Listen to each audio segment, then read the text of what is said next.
त्रिपुरा में कथित घटना के खिलाफ राज्य के कुछ शहरों में विरोध प्रदर्शन ने हिंसक रूप ले लिया था।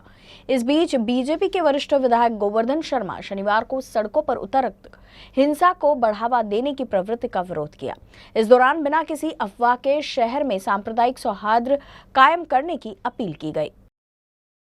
त्रिपुरा में कथित घटना के विरोध में कुछ संगठनों द्वारा आहूत बंद राज्य के विभिन्न हिस्सों में हिंसक हो गया था। आगजनी और दुकानों में तोड़फोड़ की घटनाएं हुई, जिससे आम लोगों में भय का माहौल है। इस बीच भाजपा विधायक गोवर्धन शर्मा के नेतृत्व में बड़े राम मंदिर के सामने विरोध प्रदर्शन किया गया, जिसमें आरोप लगाया गया कि महाविकास आघाड़ी सरकार इस घटना को रोकने में विफल रही है। इस अवसर पर श्री राम नवमी शोभा यात्रा समिति एवं जानकी वल्लभ मातृशक्ति सत्संग मंडल के कार्यकर्ता उपस्थित थे।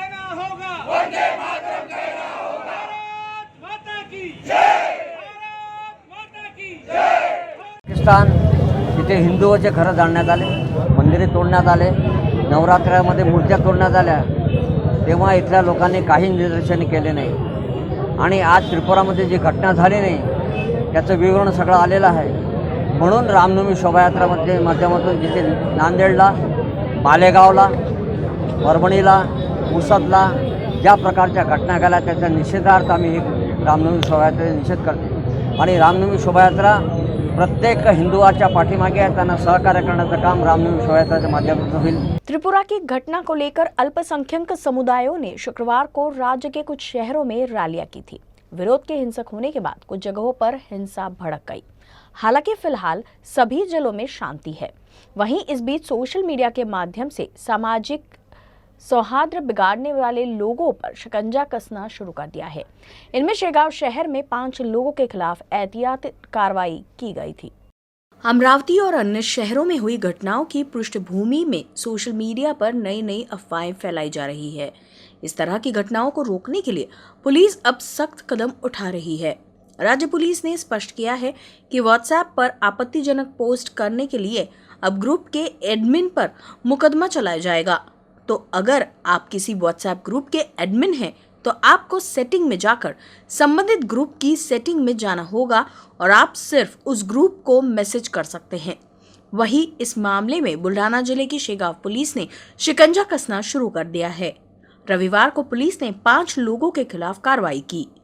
मागील काही दिवसांपासून राज्यात सुरू असलेल्या दंगली, भांडण, तंटे याबाबत कुठले व्हिडिओ, पोस्ट, फोटो कोणी अपलोड करू नये किंवा एकमेकांना पाठवू नये असे आढळून आल्यास संबंधितावर कडक कारवाई करण्यात येईल।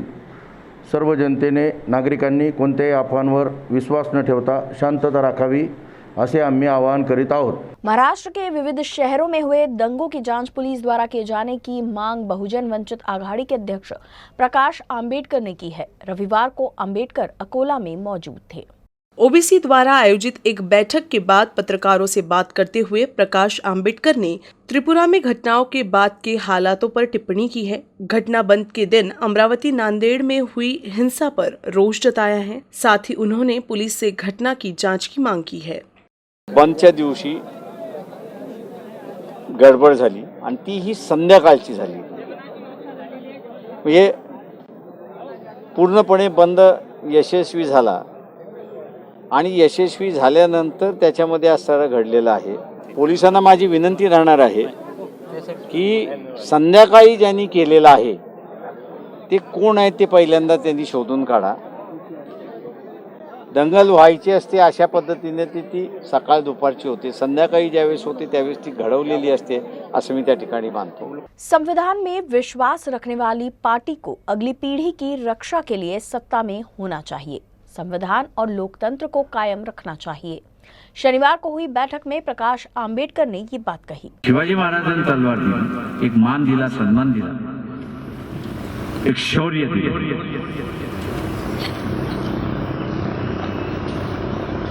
लढा गाजवला, पण पेशवाईने ते सगळं मातीत मोल केलं। घटनेने पुन्हा आम्हाला अधिकार। आज घटनाच बदला असणारी ही चर्चा त्या ठिकाणी सुरुवात आहे। जे करणारे आहेत आपले धर्म बांधव जरी असले, काँग्रेसवाले धर्म बांधव नाहीत, समाजवादीवाले धर्म बांधव नाहीत. मला एक सांगा की तुम्ही सगळेजण काँग्रेसवाल्यांची लग्न ही काही निकाह पद्धतीने होतात का? तुम्ही त्यांना हिंदू मानत नाही, पण RSS बीजेपी वाल्यांना हिंदू मानत. म्हणून विचारलं, काँग्रेसवाल्यांची लग्न ही असतात निकाह पद्धतीने होतात का? नाही. हा फरक कुठून टाकतो? धर्माचं राजकारण ज्या ठिकाणी येतं त्या ठिकाणी एक लक्षात घ्या की कोणाचं तरी उद्ध्वस्तीकरण व्हायला सुरुवात होते. आता कोणाचं उद्ध्वस्तीकरण सुरुवात आहे? ओबीसी. आता हे उद्ध्वस्तीकरण होऊ द्यायचं. आता हे उद्ध्वस्तीकरण होऊ द्यायचं नसेल तर प्रत्येकाने कार्यकर्ता झालं पाहिजे. फार नाही, नातेवाईकापुरताच आपण निर्णय घेतला पाहिजे की मी असताना यावेळेस RSS बीजेपी सोडून कोणालाही मतदान. कांग्रेस प्रदेश अध्यक्ष नाना पटोले ने शेगांव में राष्ट्रवादी कांग्रेस पार्टी के नेताओं पर टिप्पणी की थी. इसके अलावा पटोले ने बुल्ढाना के पालक मंत्री डॉक्टर राजेंद्र शिंगणे की भी आलोचना की थी. इसी मुद्दे को लेकर एनसीपी के कार्यकर्ताओं में गुस्सा है. शेगाव येथे आदरणीय नानाभाऊ पटोले जे काँग्रेसचे प्रदेशाचे अध्यक्ष आहेत, त्यांनी माननीय डॉक्टर राजेंद्रजी शिंगणे साहेब यांच्याबद्दल अतिशय निंदनीय वक्तव्य केलं. त्यांनी इथे अक्षरशः दुकानदारी म्हणून उल्लेख केला. मी नानाभाऊंना विनंती करतो, तुम्ही एका मोठ्या पक्षाचे प्रदेशाचे अध्यक्ष आहात, तुम्हाला अशा भाषेत बोलणं समजत नाही. मी एक फार छोटा तालुका अध्यक्ष म्हणजे तुमच्या मानाने छोटा कार्यकर्ता असलो तरी मला नाईलाजाने तुमच्याबद्दल हे बोलावं लागत आहे. तुम्ही अतिशय चुकीच्या पद्धतीनं बोलले. दुकानदाऱ्या, तुमच्या काँग्रेसवाल्यांच्या दुकानदाऱ्या आमच्या जिल्ह्यात कोणाच्या भरोशावर चालतात याचा विचार तुम्ही तुमच्या पक्षातल्या लोकांना विचारायला पाहिजे. आणि तुम्ही हे जे बोललं हे चुकीचे आहे. आणि तुम्हाला जे इथे समर्थन करणारे, टाळ्या वाजवणारे होते तेही अतिशय मूर्ख मी समजतो. त्यांनी इथे टाळ्या वाजवून तुमचं समर्थन केलं. हेच लोक उद्या माननीय साहेबांजवळ जाऊन त्यांचे कामं करून घेतात, हे लोक हे विसरले. त्यामुळे मी तुमचा इथे जाहीर निषेध करतो. फिल्म एक्ट्रेस कंगना रनावत के विवादित बयान को लेकर देश भर में कंगना के खिलाफ आंदोलन हो रहे हैं. इस बीच रविवार को कांग्रेस ने कंगना के खिलाफ अकोला के रामदासपेट पुलिस थाने में मामला दर्ज किया. हालांकि पुलिस ने अभी तक मामला दर्ज नहीं किया है. नगर निगम में कांग्रेस के विपक्ष के नेता साजिद खान पठान और कांग्रेस के महानगर अध्यक्ष प्रशांत वानखेड़े ने रामदासपेट पुलिस स्टेशन पहुंचे और अभिनेत्री कंगना के खिलाफ शिकायत दर्ज कराई. शिकायत में कहा कि कंगना को हाल ही में पद्मश्री से नवाजा गया था, लेकिन उनका व्यवहार अनुशासित होना चाहिए था. हालांकि उन्होंने विवादित बयान देकर देशद्रोह का अपराध किया है कि 1947 में उन्हें जो आज़ादी मिली वो भीख के रूप में थी और 14 में जो आज़ादी मिली वो असली आज़ादी थी. इसलिए कांग्रेस ने मांग की है कि मामला दर्ज किया जाए. कंगना रनावत ने जो इस देश के शहीदों का अपमान किया है, भारत माता के लालों का अपमान किया है, देश के स्वतंत्र सेनानी का अपमान किया है, ये बोलकर कि 1947 में जो आज़ादी मिली थी वो भीख में मिली थी. तो मैं आपके चैनल के माध्यम से रंगना शेखावत को ये पूछना चाहता हूँ, रंगनावत को, कि 1947 के पहले जितने भी देश के अंदर शहीद हुए, जिन्होंने अपनी मातृभूमि के लिए अपनी जानों की आहुति दी, क्या वो सब गलत था? और ऐसी गलत व्यक्ति को भारत सरकार पद्म भूषण से सम्मानित करती है. मैं भारत सरकार को और भारत देश चलाने वाले प्रधानमंत्री नरेंद्र मोदी से पूछना चाहता हूं कि देश के स्वतंत्र सेनानी का, देश के शहीदों का जो अपमान करता है, आप उसको पद्म भूषण कैसा देते हैं?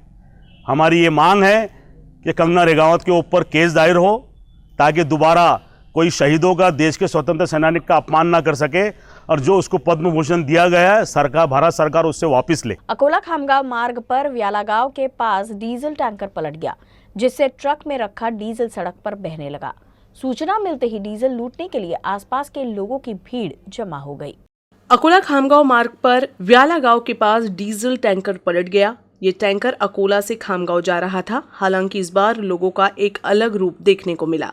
नागरिकों की एक भीड़ क्षतिग्रस्त टैंकर से डीजल चोरी करने के लिए दौड़ पड़ी। डीजल चोरी के इस वीडियो के सामने आने से अब सबकी निगाहें इस बात पर टिकी है कि पुलिस इन डीजल चोरों के खिलाफ कार्रवाई करेगी या नहीं। क्रेन की मदद से क्षतिग्रस्त टैंकर को निकालने का काम किया जा रहा है। इससे कुछ समय के लिए मार्ग पर यातायात प्रभावित हुआ है। विदर्भ में अधिकांश जिलों में न्यूनतम तापमान में जबरदस्त उछाल देखने को मिल रहा है, जिससे नागपुर सहित सभी जिलों में ठंडी लगभग गायब हो चुकी है। नागपुर में रविवार को अधिकतम तापमान 32 डिग्री सेल्सियस व न्यूनतम तापमान 21.4 डिग्री सेल्सियस रिकॉर्ड किया गया। मौसम विभाग के अनुसार बंगाल की खाड़ी में बने सिस्टम के कारण पूर्वी हवा आ रही है, जिससे मौसम में नमी भी बनी हुई है। बंगाल की खाड़ी में बने सिस्टम की वजह से पूर्व हवाएं आ रही हैं और यही कारण है कि नागपुर समेत पूरे विदर्भ में तापमान में जबरदस्त इजाफा हुआ है।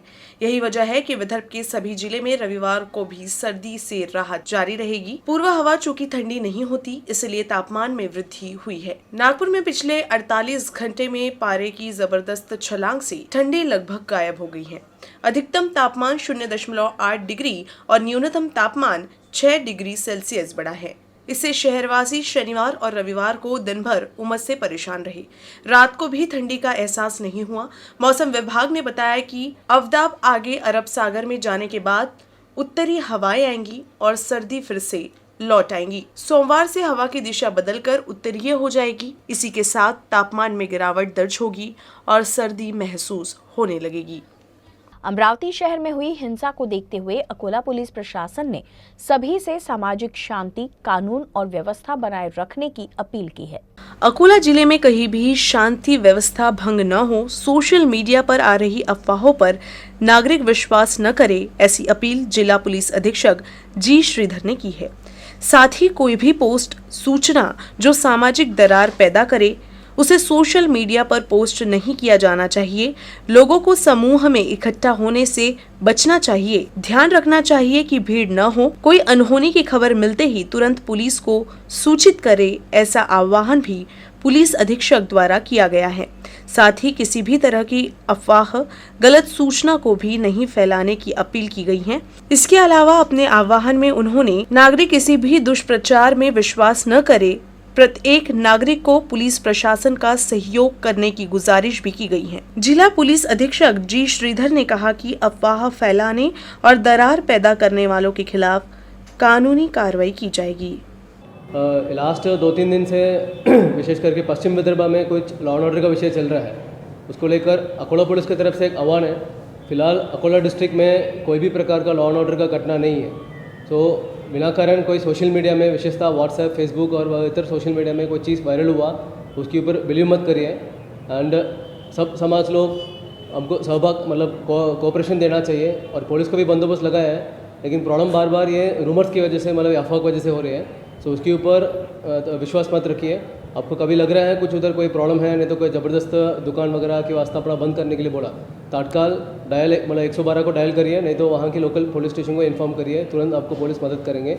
विशेष करके युवा मंडली इसमें ज़्यादा सहभाग ले रहा है। सो उनको भी हमारा आह्वान है कि ऐसे टाइम में ऐसे कोई दंगल में गुनाह वगैरह दाखिल हुआ है, सो आपकी फ्यूचर के लिए काफ़ी वो ख़राब हो जाएगा करके अकोला पुलिस की तरफ से हमारा सूचना भी है, आह्वान भी है। शांतता रखिए। अपने डिस्ट्रिक्ट में, अकोला डिस्ट्रिक्ट में अभी तक कोई भी प्रकार का घटना नहीं हुआ एंड इसी प्रकार से ये हमको ये पीरियड पास करना पड़ेगा। एंड विशेष करके सोशल मीडिया के अफवाह के ऊपर आप लोग विश्वास मत रखना। अकोला में फसल बीमा की रकम नहीं मिलने को लेकर एनसीपी कार्यकर्ता आक्रामक हो गए। शनिवार को एनसीपी जिला अध्यक्ष संग्राम गावंडे के मार्गदर्शन में स्थानीय रिंग रोड स्थित फसल बीमा कंपनी के कार्यालय में आंदोलन किया गया। अकोला जिले में किसानों को अभी तक फसल बीमा का पैसा नहीं मिला है। इसी विषय पर राष्ट्रवादी युवा कांग्रेस ने बीमा कंपनी के कार्यालय में धरना दिया और बीमा कंपनी के प्रतिनिधियों को आड़े हाथ लिया। जिले में भारी बारिश के कारण खरीफ सीजन का किसानों को नुकसान हो गया है। किसान इस उम्मीद से फसल बीमा का इंतजार कर रहे हैं कि फसल बीमा का पैसा मिल गया तो वे रबी सीजन में काम कर सकेंगे। हालांकि अभी तक नहीं मिलने के कारण राष्ट्रवादी युवा काँग्रेस ने किसानों का पक्ष लिया है। अकोला जिल्ह्यामधील 53 सर्कलमध्ये त्वरित पीक विम्याचे पैसे मिळावे व ते पीक विम्याचे पैसे टप्प्याटप्प्यानं न देता सरसकट मिळावे. आता हरभरा गहू पेरण्याचे दिवस आहे, शेतकरी आज पेरण्यासाठी दारोदारी फिरत आहे, तेव्हा जर पीक विमा कंपन्यांना त्वरित आज जर पैसे दिले तर शेतकऱ्यांना थोडीफार केंद्र सरकारतर्फे मदत होईल व पीक विम्याचे पैसे मिळाल्यामुळे तेवढाच आनंद होईल. दिवाळी झालेली आहे, आम्ही पीक विमा कंपनीला वारंवार निवेदन दिले की विम्याचे पैसे जमा करा, ते करून नाही राहिले. म्हणून आज राष्ट्रवादी युवक काँग्रेसच्या वतीने आम्ही त्याच्या ऑफिसमध्ये आज मुक्काम आंदोलन केलेलं आहे. आम्हाला जोपर्यंत ते पैसे देणार नाही, पीक विम्याचे शेतकऱ्याच्या खात्यावर टाकणार नाही, तोपर्यंत आम्ही इथं मुक्काम थाटलेला है. फिलहाल बस इतना ही. खबरों का सिलसिला आगे भी यूं ही जारी रहेगा. अब देखते रहिए यूसी न्यूज अकोला.